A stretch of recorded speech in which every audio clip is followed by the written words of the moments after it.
Petani singkong di Lampung Tengah mengharapkan harga singkong tetap stabil di 1.350 per kilogram dengan potongan atau refraksi sebesar 30%. Ahmad Rizani selaku petani singkong asal Kelurahan Banjarjaya, Kecamatan Terbanggi Besar, Kabupaten Lampung Tengah, mengaku dengan ketetapan harga tersebut, dia selaku petani sudah merasa diuntungkan. Bagi dirinya, harga 1.350 dengan refraksi 30% sudah untung. Hal tersebut pun juga dirasakan oleh perusahaan yang dinilai oleh Rizani juga mendapatkan keuntungan dengan harga tersebut. Rizani mengatakan, selama petani khususnya di Kabupaten Lampung Tengah bisa menjaga kualitas, jual beli singkong akan menguntungkan kedua belah pihak.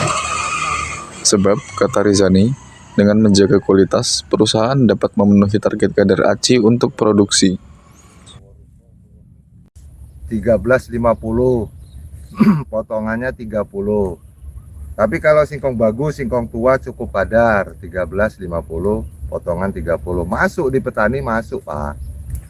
Tapi kalau singkong muda ya ada tambahan potongan, resiko petani, makanya ya bagusin sama jaga mutu. Pabrik juga harganya bertahan 13,5, bagus Pak.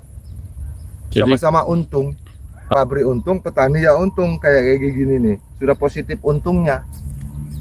Kalau ke depan harapannya ya saling jaga mutu, pabrik jaga harga 13,5 sudah masuk. Kami petani nanti jaga mutu, cukup umur, potongannya yang bagus, pupuknya bagus, hasilnya ya kayak gini nih Pak.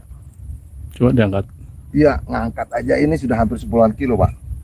Ini umur 9 ke 10 bulan.